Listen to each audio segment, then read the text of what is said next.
It's been roughly 1 year, 4 months and 7 days since we last took a look at Battlefield 5, a game that in that video I liked a lot for the things that it was undoubtedly good for, that ultimately I couldn't really recommend. I used the word inconsistent a lot in that review, that it felt thin on content, and that its progress along the post-launch roadmap would be something to watch. Well, Battlefield 5 has been on that road for a while now.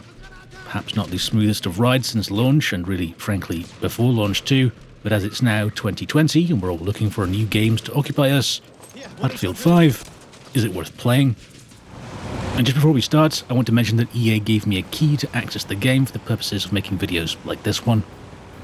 Even at launch, Battlefield 5 could deliver a good time.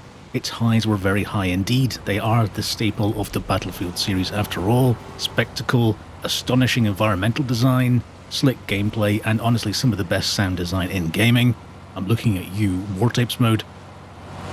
It bears mentioning just what an impressive experience playing a Battlefield title is when you've been away for a while. I don't think there's a gaming series that brings that action movie trailer feel quite as close as something going boom while you're running through shrapnel and dust to capture an objective or revive a fallen teammate. But it was inconsistency that had me out of step with Battlefield 5 before. The incredibly somber opening PvE campaign appetizer seemed to be at odds with the almost comic book slapstick nature of those only in Battlefield moments. It's as though it doesn't know whether it wants to be a faithful and worthy look back at real-world events or be a conduit for something more altogether light-hearted. And I don't really think there's a right answer there. There are games that exist on either side of that ridge successfully, but in the end, Battlefield 5 seems to want to be both, and hence you get these odd shifts in tone which can feel a touch jarring. One thing I would say though is that it no longer feels light on content.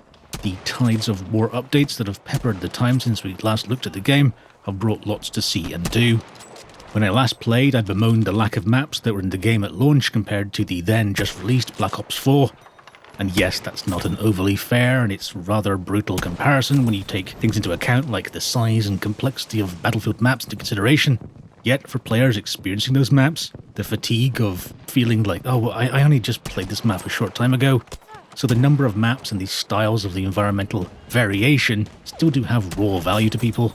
If you had played Battlefield 5 in the open beta, then you had already tried 2 maps, meaning that the released game at the start only added another 6 maps to that roster.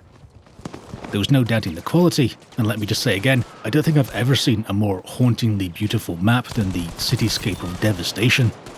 But for people shelling out AAA money for a big title, it just didn't feel like that was quite a fair trade.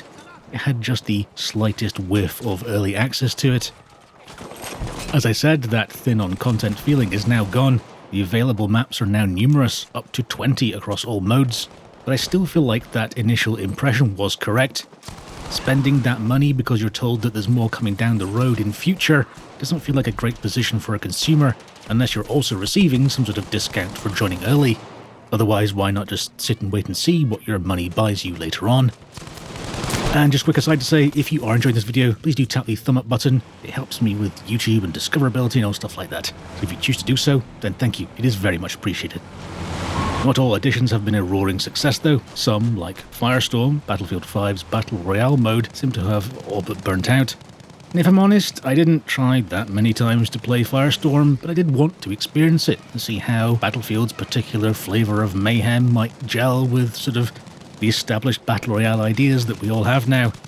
But I tried to get into a match and found that instead I received a message saying that no match could be found from me and that I should try again later.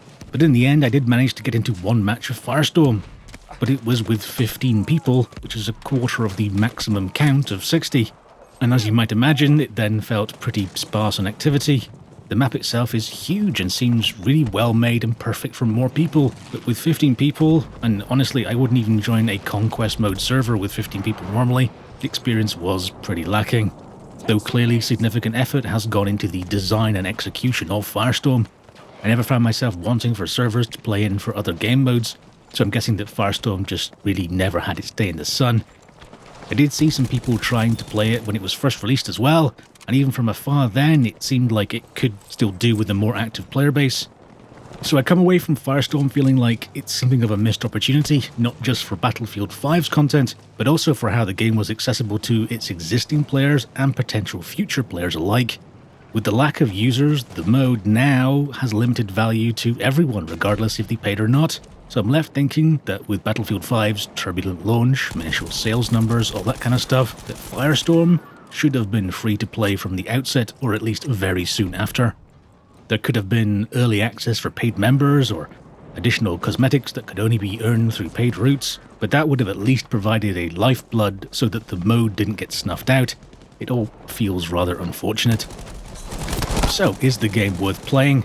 Well, if you like the Battlefield feeling of something like Battlefield 4 or Bad Company 2, then I'm sure you'll enjoy the wide range of gameplay styles and locations that are now available in Battlefield 5. Much of my initial criticism about levels of content is now fixed, and there are hours of gameplay to enjoy. Is it as lofty and as well regarded as titles like Battlefield 4 and Bad Company 2? No, I'd say subjectively it's not, but there is gameplay to enjoy if you're after that Battlefield experience and haven't played this latest title. Do I still wish it wasn't set in a World War II era? Well, I've kind of made my peace with that.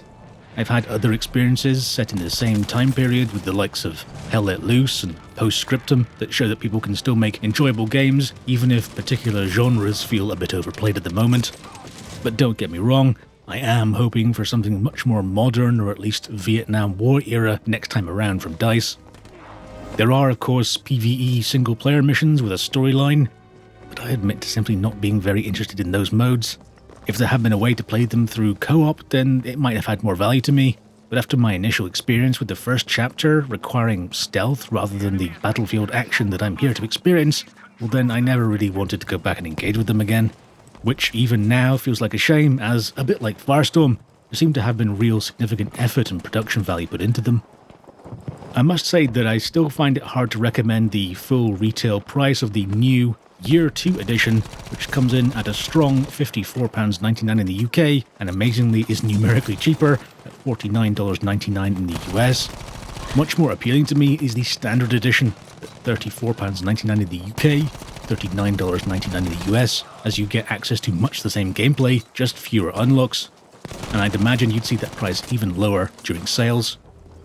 If you're looking for distraction over the next few weeks, then another option that starts to look more tempting is the subscription-based Origin Access Basic tier of £3.99 per month in the UK, that's $4.99 per month in the US, or if you want to pay for a full year, £19.99 in the UK, or $29.99 in the US.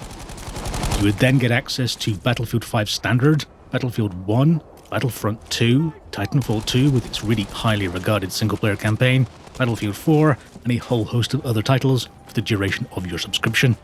No, I'm not on commission for EA and Origin subscriptions here, it just looks like the cheapest way to get into Battlefield 5 if you're interested in trying it out. So it's not the peaks and troughs game that we first looked at all those months back. There has been a whole bunch of content added, and if you focus on the game's strengths, then the cheaper routes into experiencing those make the most sense to me. Also, if you look at a Polygon article from the end of last year, it reports that the next big title from DICE will arrive in EA's 2022 fiscal year, which starts April the 1st, 2021. So if you've not played Battlefield in a while and you're thinking about skipping 5 for the next one, well, there's a whole bunch of waiting to do on that front. I'd personally be tempted to enjoy the highs that Battlefield 5 has to offer in the meantime. I'm very interested to know what you think about Battlefield 5, and in fact, all Battlefield titles going back all the way. Leave me a comment below right now. I'll of course be reading every single one of them. If you did enjoy the video, please do tap the subscribe button. It helps me grow the channel and continue to make videos just like this one. Thank you so much for watching. I'll see you next time. Take care.